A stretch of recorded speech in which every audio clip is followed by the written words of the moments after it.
प्रकार से इस्तीफा देना होता तो आज के 6 महीना पहले उनको इस्तीफा जब वो जेल में गए थे तभी उनको दे देना चाहिए। कुख्यात के रूप में जाने जाएंगे, वही उनकी पूरी नीति रिमोट कंट्रोल से चलाएंगे। दिल्ली की जनता को पूरी तरह से ठगने का काम लगातार अरविंद केजरीवाल झूठ बोलकर करने का काम किया है। कोई को नहीं फायदा होगा, उन्हीं को फायदा होगा। नमस्कार, मैं अंबर शुक्ला हेलो यूपी में आप सबका स्वागत करता हूं।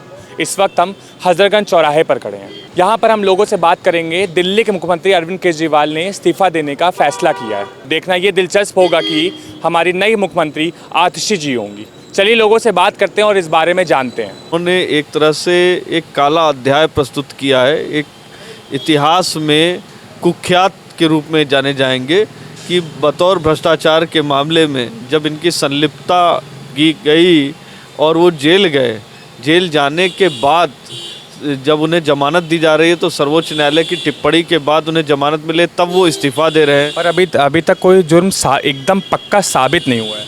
सर्वोच्च न्यायालय ने अगर टिप्पणी करी है तो ये एक बड़ी चीज़ है। राजनीतिक शुचिता प्रस्तुत करना चाहिए। जिस तरह का आंदोलन आपने खड़ा किया, आपने अन्ना हजारे का जो आंदोलन हुआ वहाँ से आपकी उत्पत्ति हुई, तो एक राजनीतिक शुचिता, स्वच्छता, ये सब प्रस्तुत करते हुए आप इस्तीफा दे देना चाहिए। दिल्ली की नई मुख्यमंत्री के बारे में आप क्या कहना चाहेंगे? दिल्ली की आवाम केजरीवाल सरकार से, आम आदमी पार्टी से त्रस्त है और आने वाले चुनाव में इनका सुपड़ा साफ हो जाएगा। इनकी घर की पार्टी है, वो जिसे चाहे उसे मुख्यमंत्री बनाए। मैं तो उनके उज्जवल भविष्य की कामना करूंगा। जावेद जाफरी, प्रदेश सचिव समाजवादी मजदूर सभा, राज्य कार्यकारिणी सदस्य समाजवादी पार्टी। जैसा कि आपने सुना ही है कि मुख्यमंत्री दिल्ली के जो हैं वो इस्तीफा देने वाले हैं जी, तो उस बारे में कुछ कहना चाहेंगे? एक और बड़ी नई बात आप पूछ रहे हैं। राजनीति में इस्तीफा देना, शपथ देना, ये तो लगा रहता है। तो उनके इस्तीफे से क्या लगता है आपको कि कौन सी विपक्ष पार्टी को जो है फायदा होगा? कोई को नहीं फायदा होगा, उन्हीं को फायदा होगा। उन्हीं को फायदा होगा। हाँ। और नई मुख्यमंत्री का ऐलान भी हो गया दिल्ली की। तो नए मुख्यमंत्री, उनके विधायक दल की बैठक, पार्टी की विधायक दल की बैठक होगी। विधायक दल में जो नेता चुना जाएगा वो मुख्यमंत्री बनेगा, शपथ लेगा। आतिशी जी का नाम सामने आ रहा है। अब जिसका भी नाम आए, जिसको चुना जाए। आतिशी जी इससे पहले वो एजुकेशन मिनिस्टर रह चुकी हैं दिल्ली की। हाँ, तो रह चुकी हैं। एमएलए ही तो, मंत्री ही तो मुख्यमंत्री और मंत्री बनेगा कि कोई और बनेगा? वही न बनेगा। तो उसमें कौन बड़ी बात है? उनके बहुमत दल की बैठक हो रही है। जो बहुमत दल का नेता चुना जाएगा वो जाकर अपना दावा पेश करेगा। महामहिम उपराज्यपाल महोदय जी उनको सरकार बनाने का न्योता देंगे, शपथ दिलाएंगे। जिस तरीके से विपक्ष पार्टी ने उनको जेल में डालने का और जो है इल्ज़ाम लगाया, वो इल्ज़ाम को आप क्या मानते हैं, सही या गलत?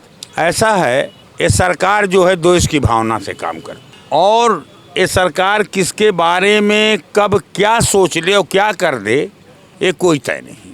चुनाव में रोकने के लिए उनको जेल में डाल दिया।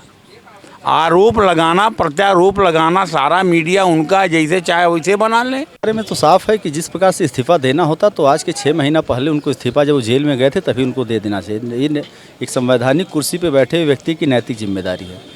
और रह गई बात अरविंद केजरीवाल जी की, तो अरविंद केजरीवाल जी की बातों की अगर हम गहराइयों में जाएं, उनके पिछले जीवन में जाएं, जिस प्रकार से अन्ना हजारे के जो है आंदोलन के तहत उभर के आए थे और जो वादा हुआ था उस सारे वादाओं के खिलाफ अरविंद केजरीवाल पूरी तरह से, जिस प्रकार से पहले राजाओं के वहाँ होता था, एक नाच वाला कार्यक्रम चलता था, लोग अय्यासी के साथ उसका आनंद लेते थे, तो कुर्सी पाने के लिए वो पूरी तरह से अय्यास रूप में काम करने लगे हैं। तो आप कहना चाह रहे हैं कि अन्ना हजारे जी का फ़ायदा उठाया गया? बिल्कुल, उस आंदोलन का पूरा फ़ायदा। वहाँ लोकपाल बिल की बात की गई थी, वो भी नहीं हुआ था। इन्होंने वीआईपी कल्चर हटाने की बात की था। यहाँ तक कि इतना वीआईपी कल्चर, अगर आप उत्तर प्रदेश में सबसे बड़ा जो है अखिलेश यादव की बात करिए, मुलायम सिंह यादव जी की बात, इनके वहाँ उतना वीआईपी कल्चर हम नहीं कहेंगे, क्योंकि इनके वहाँ कभी भी 8 लाख का टॉयलेट रूम नहीं देखने को मिलेगा। 2.5 लाख 8 लाख के पर्दे लग रहे, शीश महल इन्होंने बनवाने का काम।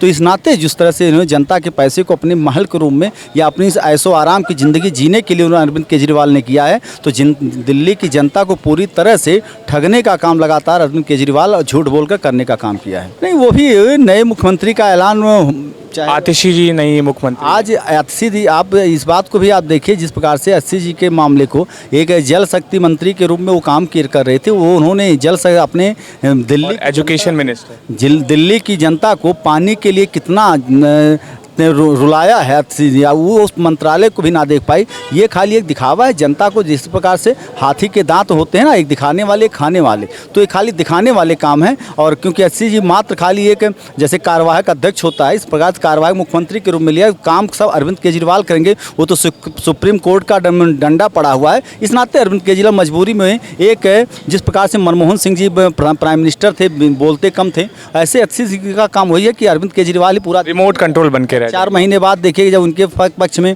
या जो भी फैसला आएगा कोर्ट जब हटाएगा तो फिर अरविंद केजरीवाल पुनः जो मुख्यमंत्री बनेंगे।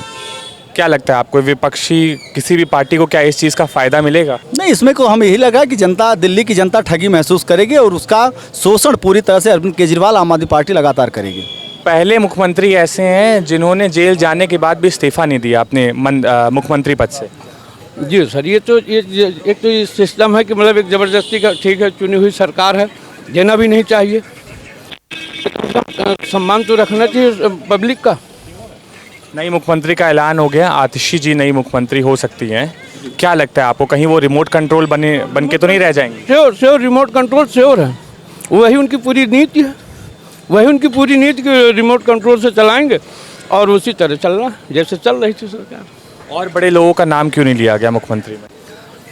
क्योंकि अब वो सब अपने हिसाब से करते, आतिशी जी उनके हिसाब से काम करेंगी।